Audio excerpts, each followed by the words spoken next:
Bonjour à tous chers amis, ici Arthur Romines et on se retrouve ce soir en compagnie de Stéphane Gère. Bonjour Stéphane. Bonsoir Arthur, bonsoir tout le monde. Voilà, donc on enchaîne nos petites discussions économiques et cette semaine je t'ai proposé comme sujet pourquoi la monnaie a-t-elle de la valeur? Et comme d'habitude je mettrai le lien de l'article en description pour ceux qui veulent aller le consulter. C'est encore un article du Mises France qu'on va commenter et étoffer ce soir à l'oral. Premier élément, à mon avis, pour commencer une discussion sur la monnaie, c'est un peu de commencer du point de départ. Donc un peu parler de ce qu'est la monnaie. Et je crois que dès le début de l'article, ça doit être une citation de Rothbard qui dit en somme que la monnaie se distingue des autres biens en ce sens qu'elle n'est pas consommée ou utilisée directement dans la production, mais que c'est un moyen d'échange. Alors je crois que le terme c'est média dans l'article, mais bon, on va dire moyen. Je pense que c'est ce que Ouais, tu voulais c'est mettre. Ouais, c'est oui, oui, moyen oui, média. oui, c'est parce que dans l'article original il parle de médium, mais c'est vrai que c'est un Ah oui, terme ok. un peu barbare. Ouais, Et il y a d'ailleurs un commentaire là-dessus. Donc oui, on peut parler de moyen d'accord. d'échange, Ah bah voilà, tu vois que c'est. bien sûr. Donc voilà, donc un moyen d'échange qui va donc faciliter le commerce et donc les échanges dits indirects. Hein, c'est plus du troc quand on passe dans une économie de monnaie. D'ailleurs, je pense qu'on va en reparler. Et voilà, ce qui améliore en fait hein, le commerce et qui permet aux sociétés humaines de s'enrichir. Donc c'est le point de départ dès les premières lignes.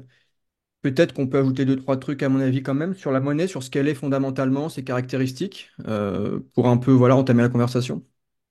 Si tu veux, je te propose de faire déjà le rôle fondamental de la monnaie Hmm. rapidement. Ok.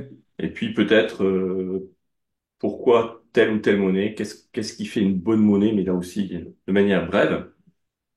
Tu évoquais la monnaie qui facilite le commerce, c'est même plus que faciliter, c'est carrément, je dirais, permettre. Hmm, hmm. Tu as évoqué le troc. Effectivement, quand on est dans une société de troc, eh bien, par exemple, on va tenter d'échanger ce qu'on a avec ce qu'ont les autres. Donc, des bananes contre des ananas, des noix de coco contre des ananas. Bon, ça peut marcher et bien sûr, ça a marché et ça marche encore, à condition que les deux qui essaient d'échanger trouvent chez l'autre ce qu'ils recherchent. C'est ça. Ce qui, bien sûr, peut arriver, sinon le troc n'existerait plus du tout, ça existe encore. Mais dans la plupart des cas, si je suis intéressé par ton superbe piano dès qu'il est à côté de toi, mais que ce que j'ai à te proposer ne t'intéresse pas du tout, voilà, Hmm. t'as rien à faire de mes objets à moi, comment je fais pour arriver à te convaincre de me céder ce piano? Eh bien, la tactique a consisté à trouver quelque chose d'autre qui pourrait te plaire. Et bon, donc je vais chercher ailleurs quelque chose qui Ouais, pourrait te plaire. Et en généralisant, en cherchant ailleurs, ben, on finit par tomber d'accord sur quelque chose qui convient en fait à tout le monde, ou à peu près tout le monde, parce que tout le monde, pour différentes raisons, a un intérêt à cet autre objet, à cette autre marchandise. Donc à l'origine, la monnaie est une marchandise qui, de proche en proche, pour tout un tas de raisons, a été attractive, intéressante pour la plupart des gens, voire pour tout le monde. Et tout le monde le sachant et s'y habituant, ben, tout le monde a convenu que, en l'occurrence, l'argent ou l'or étaient des objets, des matières qui étaient intéressantes pour échanger avec les uns les autres. Mais c'est venu comme ça. C'est venu en se disant, mon Dieu, mon Dieu, mon Dieu, Arthur, je peux pas, je ne sais pas quoi lui offrir, mais si je lui offre de l'or, peut-être qu'il va être intéressé, donc je vais aller chercher de l'or ailleurs. Donc la monnaie, c'est au départ une marchandise, un produit comme un autre, mais que de proche en proche, on a consacré aux échanges. Tu as dit que c'était quelque chose qui ne servait pas à la production. Oui, au sens que, effectivement, c'est pas du troc, au sens qu'on va pas échanger un truc peut te servir de manière très très concrète. La monnaie, si on arrive ensuite à la deuxième partie, la monnaie, ça sert à en fait garder de la valeur lors d'un échange. Si je te donne quelque chose, toi, tu vas vouloir t'en servir pour autre chose. Donc, je te transmets de la valeur que tu vas conserver, que tu vas transmettre quand tu vas quand tu vas acheter, pardon, autre chose. Donc, la monnaie, au passage, est un conservateur de valeur, pour faire simple, d'accord? ouais. Et donc, on va préférer matières ou des matériaux ou des objets qui se prêtent bien à la conservation de la valeur. On va pas échanger avec du beurre, par exemple, parce que le beurre, ça fond. On va pas échanger des trucs trop encombrants parce que sinon on peut pas le transmettre. Donc il y a tout un, et on va aussi chercher quelque chose qui se découpe de manière fine pour qu'on Divisible. puisse diviser, pour qu'on puisse l'ajuster à ce qu'on négocie. Encore une fois, je vais très très vite, Oui, oui. mais ça donne une idée de comment on en est venu à la monnaie et la monnaie finalement à quoi ça sert. Le point finalement que je pense important consistant à dire, c'est pas l'État qui avec son papier-monnaie qui a décidé un jour que le papier-monnaie serait la monnaie. Non. Voilà, parfois, peut-être dans certaines bouches, ou dans certaines théories économiques, on pourrait attribuer l'origine de la valeur de la monnaie à une forme de, je sais pas, de décret gouvernemental, étatique. Alors que non, on vient de dire que non. Et je ne sais pas si tu l'as dit, mais je vais le redire au cas où, il faut que la monnaie soit reconnue, acceptée largement. Sinon, ça sert à rien. Mhm. Il y a un caractère Oui, universel, quoi. Et ça vient bien oui, sûr d'un processus naturel de sélection du marché. On va reparler aussi un peu après du théorème de Mises de la régression pour compléter. Mais je pense oui. que tu l'as dit, mais que j'ai pas forcément fait attention. Mais il faut que ça soit reconnu, hein, absolument. C'est fondamental, quoi. Il y a une acceptation générale de la monnaie. Et d'ailleurs, on va aussi parler de l'or après, voilà, dans ce sens-là. Euh, Je ne l'ai pas dit de manière explicite et tu as raison ok. d'insister. Je l'ai dit de manière implicite. Je l'ai dit en fait quand j'ai dit que la monnaie forcément était acceptée lors d'échanges par de plus en plus de gens. Hmm. C'est implicite dedans, mais tu as raison Oui, bien sûr. d'insister.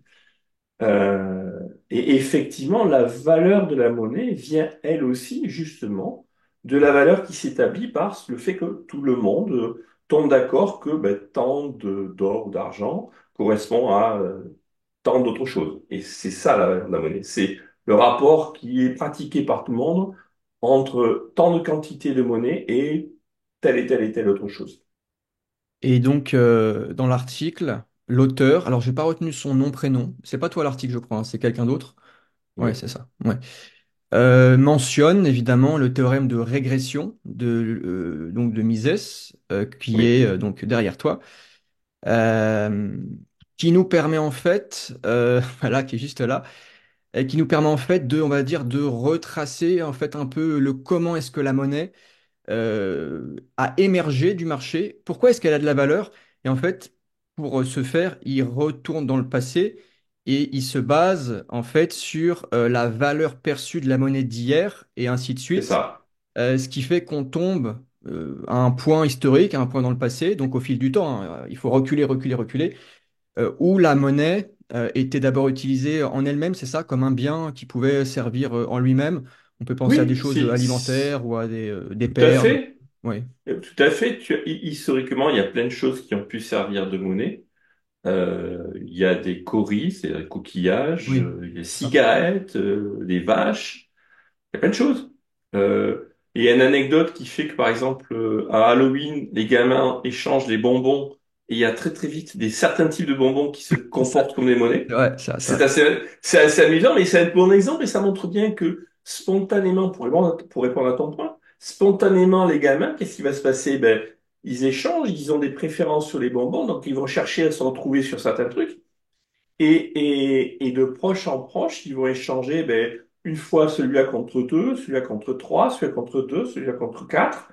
Et de proche en proche, donc la régression, le théorème de régression pour te répondre, c'est la même analyse à l'inverse dans le passé, mais qui elle se rappelle que, en fait, la valeur de la monnaie vient de proche en proche. Et puis, à ouais. un moment donné, il y a tellement d'usage et tellement d'habitude que l'usage que la monnaie, elle a une valeur convenue, à peu près stable, qui bien sûr continue à évoluer, mais qui vient du fait que chacun, à sa manière, en fonction de sa subjectivité, a choisi ou a considéré que la valeur de l'unité monétaire était de temps, ou un coup de temps, un coup de temps, un coup de temps, et les choses de proche en proche elles sont équilibrées. Donc, le théorème de régression, c'est pour dire la valeur n'est pas établie par décret, elle a Non. un historique, Hmm. et même le phénomène d'adoption, pardon, d'adoption de la monnaie en tant que monnaie provient. de tous ces échanges dans le passé. Ce sont les échanges qui ont établi la monnaie et qui ont établi la valeur de la monnaie. C'est pas un décret. Alors bien sûr, aujourd'hui, on vit dans un monde où la monnaie, au contraire, on nous impose sa valeur, mais ça, c'est juste pour dire, et c'est juste la preuve, en fait, que la monnaie que nous pratiquons, l'euro concrètement, n'est tout simplement pas une monnaie. C'est une devise Mm. parce que c'est effectivement c'est ce que d'autres appelleraient fiat, donc Mm. factice, C'est ça. et devise aussi, c'est une notion qui est attachée à un pays, Mm. alors que on parle, nous, tu vois, on parle bien de la monnaie, parce que il n'y a pas encore si longtemps, l'or ou l'argent était la monnaie, ok, était la monnaie partout. Et Et on oui. pouvait aller n'importe où avec de l'or, et on pouvait aller n'importe où payer avec de l'or. Mais l'or, voilà, l'or, moyen d'échange universel, reconnu, adopté, et qui a plusieurs caractéristiques. T'en parlais au tout début, divisibilité, durabilité, transportabilité, acceptation Il, universelle, enfin plein de choses il comme est ça lourd, qui font il qu'elle est a été reconnue. lourd, ah, Ouais, pardon, excuse-moi, il t'en est prie. lourd. Oui, C'est pas une qualité en soi, mais ça fait qu'il y a peu de volume pour beaucoup de valeurs. c'est Il y a ça. une grande densité de valeurs, ce qui le rend plus facile à stocker ou à transporter, même si Mm, c'est lourd. Il est effectivement facilement divisible. Il ne s'altère pas, donc il ne perd pas de valeur par lui-même. Il peut perdre en valeur parce que les gens l'apprécient moins, ou mais pas par lui-même. Il ne s'altère pas, il ne rouille pas. En plus, et ça c'est important, il a une valeur en soi. C'est-à-dire que l'or étant utilisé en bijouterie et en industrie, on y tu revient. sais très bien que, voilà, tu sais très bien que si tu as de l'or, même si on te le refuse pour une raison ou pour une autre, tu pourras le vendre ou le revendre à un bijoutier ou à un industriel. Ouais. Donc tu ne perds pas toute ta valeur de toute façon. Chose qui n'est évidemment pas le cas de papier-monnaie, hein, bien évidemment. Ça. Le jour où un papier-monnaie tout d'un coup est décrété comme étant n'ayant plus cours, bah, il ne vaut strictement plus rien. Mais c'est ça, c'est exactement ça. Bah, on revient au fait que la monnaie doit émerger naturellement du marché et du processus de sélection dans le temps. C'est aussi une des raisons pour lesquelles, personnellement, c'est pas le cas de tous les libertariens, mais personnellement et avec d'autres, je considère que, par exemple, les crypto-monnaies ne sont pas vraiment des monnaies parce que justement, elles n'ont pas cette caractéristique-là. Elles ont tout un tas de caractéristiques intéressantes. Je fais un aparté si tu me permets, mais je pense qu'il est, pour appuyer le point, les crypto-monnaies n'ayant pas de valeur commerciale en tant que telles n'ont pas du tout la même pertinence en tant que monnaie que l'or peut avoir. Ouais, Pour moi, les crypto-monnaies ont tout un tas d'avantages, faut pas, mais ce sont des moyens de paiement. ouais, c'est ça. C'est pas une monnaie au sens que ça n'a pas une valeur sur laquelle tu peux t'appuyer. Donc, ce que dit l'auteur, c'est qu'initialement, le papier-monnaie servait de représentation Oui, ou de oui. certificat, en fait, hein, pour l'or. Certificat, oui. Oui, Oui, bah, pardon. le billet de banque, le concept de billet de banque a été créé comme certificat de dépôt. Les Voilà. banques, à l'époque, comment dire, tu pouvais déposer ton or à la banque Ouais. et tu obtenais un certificat de dépôt et tu pouvais prendre ce certificat de dépôt et t'en servir pour le donner à quelqu'un d'autre. Ça donnait un titre, si tu veux, c'était un titre de propriété. Et donc, si tu avais un titre de propriété sur, je sais pas moi, 500 grammes, ok, tu pouvais t'en servir et le porteur du billet pourrait réclamer les 500 grammes. D'accord? C'est un titre de propriété. Ça a commencé comme ça, et il est évident que c'est plus facile et moins risqué de te trimballer avec un bout de papier plutôt que d'avoir 500 grammes d'or dans la poche. C'est évident.